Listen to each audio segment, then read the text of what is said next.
I kind of started. I was hoping to stay standing for the whole thing. To be honest, I started off. I landed a few shots, and he shot to take me down. He proceeded to pick me up and slam me to the mat, where he got me in the. He went from side control to the mount, where he started landing a few bombs on my face. Now I was fairly marked up over it, you know. And from there, he went to take my back, and he got me in a rear naked choke, and I kind of defended that. I'd done a lot of work in England. I was in training in England for the past 2 weeks, and a lot of my work was on defending submissions and stuff, you know. My game plan was try to stay standing and hopefully at least not get caught in a submission in the first 2 minutes when you're a bit dry, you know. He locked on the submission. He locked up one of my arms, and I got a warning off the ref, told I'd have to improve my position because he was landing a few shots as well. I managed I'd say just kind of managed to turn him over towards the end. As he had a really tight, I kind of pulled away one of his hands. I turned him over. I got into his guard and I stood up and I started landing some bombs of my own. He turned over on his knees, covered up, and I started landing shots, heavy right hand shots. The ref gave him a warning, told him that he had to improve his position, which he didn't. And the ref gave him a second warning, and after that the ref just stepped in and stopped the fight. And that was it, pretty much.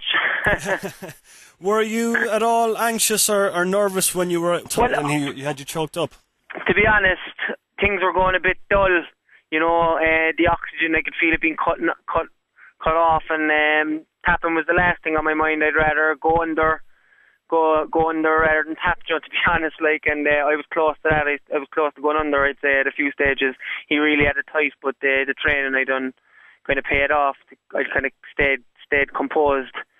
If you see the video of the fight, I stayed pretty composed. I pulled one hand off, and it wasn't too bad, you know.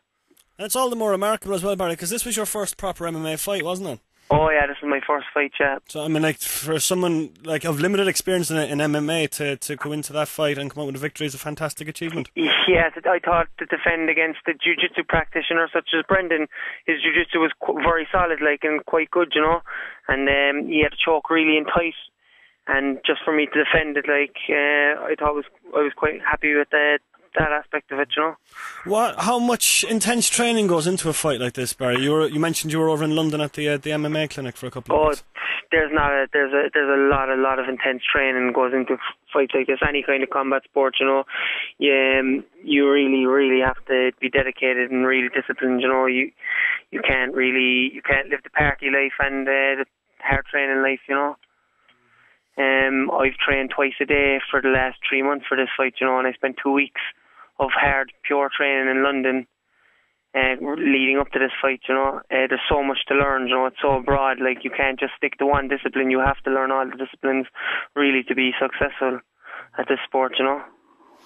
And you had a fantastic corner as well backing you up last night, Barry. Oh, I had a great corner. My Brazilian Jiu-Jitsu coach, Karen, was in my corner, and Martin Horgan of Siam Warriors was also in my corner, you know, and they done really well. Like, you know, they were two guys I really trust and know, you know, and just to have their voices in the corner, shouting advice to me, telling me what to do, really helped, you know. I would have been lost without them, really. And you had a huge support up there as well last night, Barry. A big bus went from the boxing clinic. Yeah, there must have been about 80 people from the boxing clinic and stuff. I didn't even know I had that many friends, to be honest, you know. I'd say a lot of them wanted to see me get beat, maybe, but I know I had great support. I was delighted with everyone that travelled up. It was a great atmosphere. I'd say half the auditorium was taken up with people cheering for me from the boxing clinic, you know. Brilliant stuff. Barry, what's next for you? What's next? I don't know. I suppose I'll go back to the drawing board now, I suppose, and speak to my coaches, speak to Stuart Hisham, Martin and Karen, and see what's next. You know, I'm open to anything really. MMA, Thai boxing, grappling competitions.